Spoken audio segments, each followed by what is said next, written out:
आज pastor Joseph Prince के साथ। आज मैं साझा करना चाहता हूं परमेश्वर की बुद्धिमत्ता, उनकी योजनाएं, उनका मकसद। क्या आप तैयार हैं?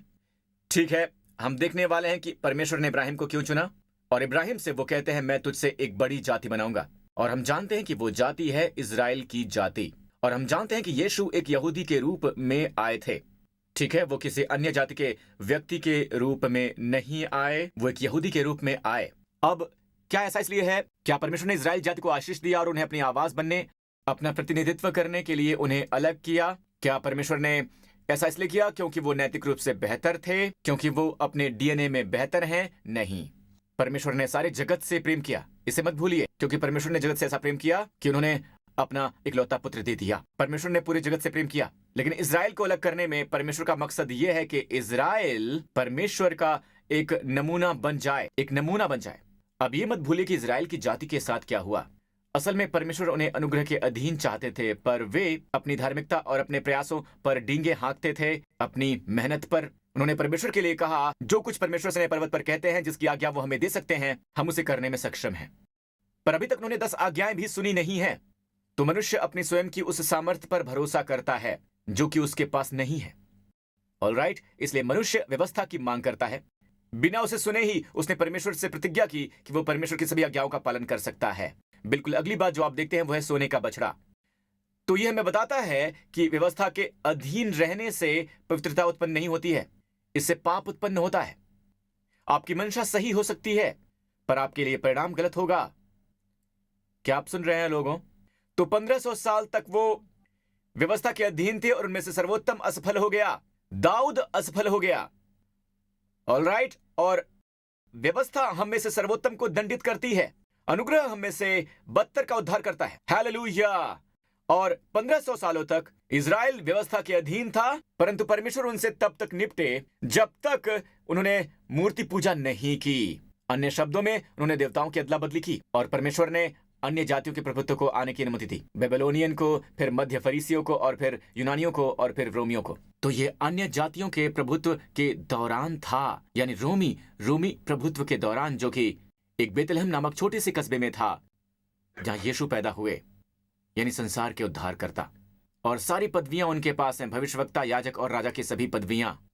और मत्ती 12 अध्याय 12 वो इजराइल के उन अगुओं को उपदेश दे रहे थे जिन्होंने उन्हें अस्वीकार कर दिया था। पर असली अस्वीकृति मत्ती 12 में थी, और इसलिए मत्ती 13 हमें ये बताता है कि यीशु घर छोड़कर समंदर के किनारे गए और पहली बार 7 राज्यों के दृष्टांतों को सिखाया।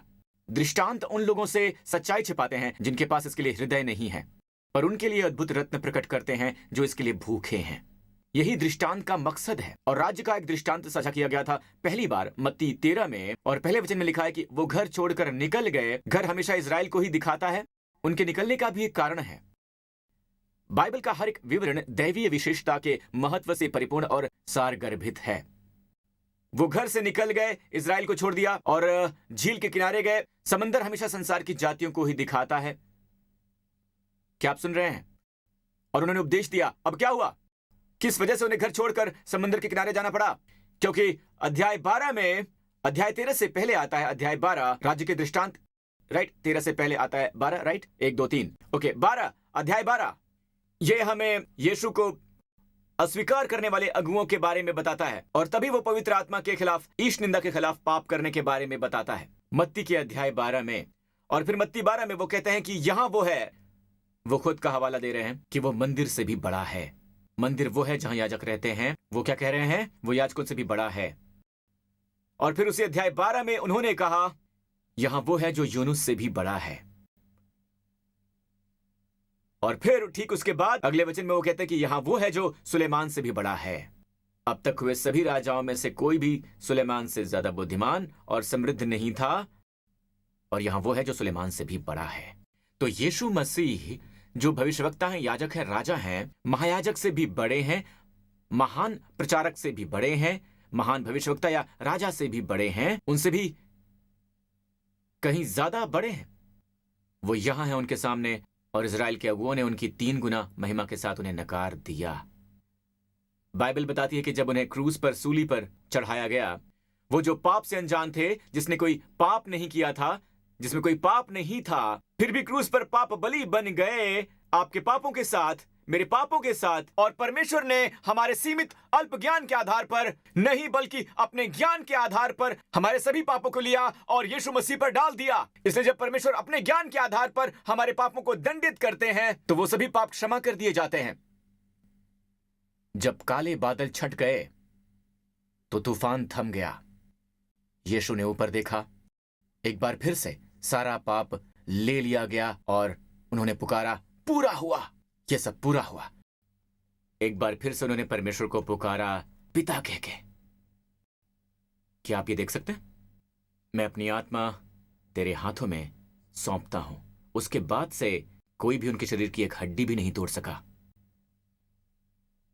परमेश्वर ने उनका महिमामंडन किया। परमेश्वर ने उन्हें एक ऐसी कब्र में रखा जिसमें कोई न रखा गया था, और तीसरे दिन ये दिखाने के लिए कि कैसे परमेश्वर ने उनके बलिदान को स्वीकार कर लिया है और हम सबको माफ कर दिया गया है। हमें उस वजह से क्षमा नहीं किया गया है कि वो कहते हैं कि मैं तुम बच्चों को जानता हूं, तुम हमेशा पाप करते हो और मैं तुम्हारे पापों को बिल्कुल भी याद नहीं रखने वाला हूं। नहीं नहीं नहीं नहीं, हमें विवेक पूर्वक क्षमा किया गया है, हमें धार्मिकता पूर्वक क्षमा किया गया है, हमें ऐसे आधार पर क्षमा किया गया है कि उस पर कोई भी विवाद नहीं कर सकता है। किसी ने हमारे लिए कीमत चुकाई है। कमाल का अनुग्रह है, कितना बढ़िया लगता है। उन्हें नीचे आकर हमारे लिए मरना नहीं पड़ा। खैर, अगुओं ने उन्हें नकार दिया। परमेश्वर ने क्रूस पर एक और मौका दिया उन्हें। पता है यीशु ने क्या किया? उन्होंने कहा कि हे पिता, इन्हें माफ कर दे, ये नहीं जानते हैं कि ये क्या कर रहे हैं। वो नहीं जानते हैं कि वो क्या कर रहे हैं। क्या वो नहीं जानते कि वो उनके हाथों में कीले ठोक रहे हैं? क्या नहीं जानते हैं कि वो उन्हें नकार रहे हैं? पर उन्हें कुछ ऐसा मिला जो वो नहीं जानते हैं। वो नहीं जानते हैं। वो जानते उन्होंने उनके शरीर को चोट पहुंचाई है, पर नहीं जानते कि उन्होंने आंतरिक रूप से चोट पहुंचाई है। तो उन्होंने मान लिया कि वो अज्ञानी हैं। वो जानते थे कि परमेश्वर में सभी धार्मिकता है और सब कुछ जानने की क्षमता है। वो जानते थे कि वो हर बात के ज्ञाता है। तो उन्होंने कोई ऐसी चीज छीन ली जो उनके पास नहीं थी, यानी अज्ञानता। वो कहते हैं कि हे पिता, उन्हें क्षमा कर, क्योंकि वो नहीं जानते हैं कि वो क्या कर रहे हैं। सीधे सीधे उन्होंने उन सभी को लेवीय पाप बलि के अधीन कर दिया। पाप बलि या दोष बलि कहती है कि अगर कोई मनुष्य अज्ञानता की वजह से पाप करता है तो वो बलि के लिए एक मेढ़ा लाए, वो बलि के लिए एक मेढ़ा लेकर आए। क्या आप सुन रहे हैं दोस्तों? जब उन्होंने पुकारा तो उन्होंने अपने बलिदान का लाभ उठाने के लिए पूरी जाति को अज्ञानता में डाला। पूरी जाति को ही। क्या यह अद्भुत नहीं है? परमेश्वर के प्रेम के बारे में सोचिए, जरा सोचिए उस बारे में। परमेश्वर ने मनुष्य के कार्य के बदतर प्रकटीकरण को ले लिया और परमेश्वर ने क्रूस बनाया, वो माध्यम बनाया जिससे इस पापी मनुष्य का उद्धार हो सके। क्योंकि अब उनका पुत्र क्रूस पर है, परमेश्वर अपने पुत्र पर दंडाज्ञा लाए ताकि दंडाज्ञा उन पर ना पड़े। इसलिए उस क्रूस पर वो मरे। परमेश्वर ने तीसरे दिन उन्हें मुर्दों में से जिलाया। राजा जीवित हो उठा। जी हाँ, राजा जीवित हो उठा। परमेश्वर ने इजराइल को एक और मौका दिया। पतरस को भेजा उन्हें उपदेश देने के लिए। और पता है क्या हुआ? 3000 लोगों को पिंतुकुस्त के दिन उद्धार मिला। उसके कुछ अध्यायों के बाद 5000 लोगों को उद्धार मिला। वाव, अब तक सब कुछ ठीक है। जाति सुसमाचार के प्रचार का जवाब दे रही है। फिर स्टेफनुस आया। ये आखिरी मौका है जिसे परमेश्वर ने उन्हें दिया। मौका दर मौका दर मौका। पतरस का उपदेश, अंत में स्टेफनस जो कि एक डीकन था, जो पवित्र आत्मा और अनुग्रह में परिपूर्ण था। बाइबल कहती है जो लोगों में बड़े बड़े अद्भुत काम और चिन्ह दिखाया करता था, अब वो जाति के अगुओं को उपदेश दे रहा है। एक और मौका, एक और मौका। ये अद्भुत था। कभी कभी आपको प्रेरितों के काम 7 को पढ़ना चाहिए। कैसे स्टेफनस ने उन्हें उपदेश देना शुरू किया। महिमा में परमेश्वर इब्राहिम के सामने प्रकट हुए। ये परमेश्वर नहीं है जो इब्राहिम के सामने प्रकट हुए, ये महिमा में परमेश्वर है जो कि इब्राहिम के सामने प्रकट हुए। और उन्होंने इजराइल की पूरी कहानी अभी जो मैंने बताई है उसे बेहतर ढंग से बताई, वहां तक जब तक कि अगुए। खैर, जब उसने उपदेश देना शुरू किया तो उन्होंने स्टेफनस के चेहरे की ओर देखा। इजराइल जाति के अगुओं ने, उन्होंने उसके चेहरे को देखा और उसका चेहरा किसी स्वर्गदूत की तरह चमक उठा। ये एक तरह से व्यवस्था का अंत था। व्यवस्था की शुरुआत एक चमकदार चेहरे वाले व्यक्ति के माध्यम से हुई, यानी मूसा से। ठीक है, अब व्यवस्था का अंत एक चमकदार चेहरे के व्यक्ति के साथ हुआ, चमकदार चेहरे वाले व्यक्ति के साथ। स्टेफनुस ने कहा बिल्कुल आखिर में कि तुमने किस नबी को नहीं मारा। उसने जाति के अगुओं से कहा, और इसमें यह लिखा है जैसे वो व्यवस्था पर घमंड करते हैं वैसे ही तुम भी करते हो। वो व्यवस्था के रखवाले हैं। और स्टेफनुस ने उनसे कहा कि यही अंतिम मौका है, आप में से कोई भी इसका पालन नहीं करता है। बैंग, वो बहुत क्रोधित हुए। बाइबल में लिखा है उन्हें उनसे ऐसे दिखा जैसे वो उसे मार डालने वाले थे, उसकी हत्या करने वाले थे। और वो सब उठ खड़े हुए। और फिर स्टेफनस ने ऊपर देखा और बाइबल में लिखा है, स्टेफनस कहता है मैंने स्वर्ग को खुला हुआ देखा कि मैंने परमेश्वर की महिमा और यीशु को पिता के दाहिने हाथ पर खड़ा हुआ देखा। केवल यीशु को नहीं देखा बल्कि परमेश्वर की महिमा को देखा। हे चर्च, ये महानतम महिमा का वर्ष है। यीशु दाहिने हाथ पर खड़े हैं पिता के।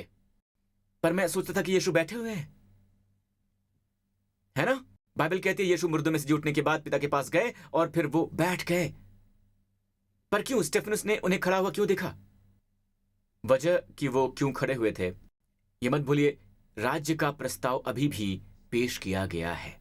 अभी भी इजराइल तक वो फैला हुआ है। इजराइल यीशु यानी राजा की वापसी का अनुभव करने के इतने करीब था। और यदि यीशु वापस आते तो यह धरती पर सुख शांति का स्थान होगा। यह धरती पर स्वर्ग होगा, न केवल इजराइल के लिए बल्कि संसार के सभी जातियों के लिए। अब कोई अस्पताल नहीं होगा, अब कोई आपराधिक अदालत नहीं होगी, और अब कोई भी बच्चा अपनी जवानी में नहीं मरेगा। असल में कोई मृत्यु होगी ही नहीं, क्योंकि अब राजा अपने राज्य पर राज कर रहे हैं और परमेश्वर का राज्य सारी पृथ्वी पर व्याप्त होगा। वाह! इसलिए वो वापस आने के लिए खड़े थे। अगर अगुआ कहता है बारूक हबा हशेम अडोनाय, यीशु कहते हैं जिस दिन इन वचनों को कहोगे, धन्य है वो जो यहोवा के नाम से आता है, वो वापस आ जाएगा। इसीलिए वो खड़े थे। वाह! वो इतने करीब थे। दोस्तों, इसके बजाय बाइबल में लिखा है कि उन्होंने अपने कान बंद कर लिए, सुनने से इनकार कर दिया। आप इसे पढ़ सकते हैं। उन्होंने सुनने से इनकार कर दिया और फिर उन्होंने स्टेफनुस को बाहर खींच लिया, उसे जमीन पर पटक दिया, उसके कपड़े उतार देते हैं। वो सचमुच बहुत बड़े काम में लगे हुए हैं और वो अपने कपड़े शाऊल नामक एक नौजवान के कदमों में डाल देते हैं जो फरीसियों का भी फरीसी था। और बाइबल कहती है कि वो स्टेफनुस के वध में भी सहमत था। परमेश्वर ने उस नौजवान आदमी शाऊल की ओर देखा और कहते हैं, मैं उसे सबसे बड़ा व्यवस्थापक बनाने वाला हूं।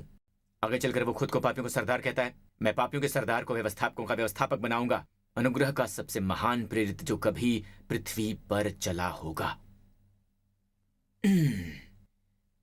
जो मैंने कहा आप समझ रहे हैं? अब अगला अध्याय, अभी हमारे पास अध्याय 7 है, अध्याय 8 है, अध्याय 9 है, अध्याय 10 है। 7, 8, 9, 10 ये सभी व्यक्तियों के रूपांतरण के विषय में है। नूह के कितने बेटे हैं? 3 बेटे हैं। उनके नाम क्या हैं? हैम, शैम, बटर, सॉसेज। हैम, शैम और येपेथ। आमीन। तो नूह के 3 बेटों ने धरती को फिर से आबाद किया, यानी हैम, शैम और येपेथ ने। स्टेफनुस के मरने के ठीक बाद रहस्य शुरू हुआ। जी हां, रहस्य शुरू हुआ। इजराइल को कुछ वक्त के लिए निलंबित कर दिया गया। राज्य अब अधर में है, अन्य शब्दों में थोड़े समय के लिए स्थगित, और कलीसिया का रहस्य सामने आया। और ये कोई बात का विचार बिल्कुल भी नहीं है। ये मत सोचिए कि ये कोई बात का विचार है। ये परमेश्वर के सपने में है, हर समय परमेश्वर के हृदय में है, जो उनके पुत्र की देह है। पुराने नियम के भविष्यवक्ता कलीसिया के बारे में कभी जान ही नहीं पाए थे, इसलिए वो कलीसिया के बारे में बात नहीं कर सकते हैं। कलीसिया एक रहस्य है। आमीन। और जो हुआ वो ये था, अध्याय 8 में इथोपिया के कुजा का रूपांतरण हुआ, उसे उद्धार मिला। जी हां, उसे उद्धार मिला, है ना? वो हाम से है। अगला अध्याय, शाऊल पौलुस बन गया, उसे उद्धार मिला, वो एक सेमाइट है, यानी शेम से है। अध्याय 10, रोमी कुर्नेलियुस, और वो है येपेथ से। तो शेम, हैम और येपेथ सबको उद्धार मिला इन 3 अध्यायों में। तो अन्य शब्दों में परमेश्वर ने इजराइल से निपटना बंद कर दिया। इस समय इजराइल की घड़ी बंद हो गई। ठीक, कह लीजिए ये बंद हो गई, ये 2000 सालों के लिए बंद हो गई। इसका मतलब ये नहीं कि परमेश्वर इजराइल को भूल गए हैं। इजराइल अब है लो आमी, जो कि मेरे लोगों की तरह नहीं है, निलंबित है। राज्य को रोक लिया गया है। राजा के बिना राज्य नहीं मिल सकता है। पर इस बीच कलीसिया परमेश्वर के लाभों का अनुभव कर रही है। क्या आप सुन रहे हैं? क्या आप सुन रहे हैं? और यह रहस्य आखिर कब से है? 2000 सालों से। और एक बार जब यीशु इजराइल को मसीही विरोध से बचाने के लिए आएंगे, तो यह घड़ी फिर से टिक टिक करने लगेगी। इजराइल वापस आएगा और हमारे साथ शामिल हो जाएगा। क्या आप सुन रहे हैं? आज कोई शैम, हैम और येपेथ नहीं है। हम सभी मसीह यीशु में एक नए मनुष्य हैं। अब जातीयता जैसी कोई भी बात नहीं है। क्या आप मुझे समझ पा रहे हैं? मैं इस वचन से समाप्त करना चाहूंगा। ओके, कलीसिया के विषय में एक सुंदर वचन है, न्यू लिविंग ट्रांसलेशन से।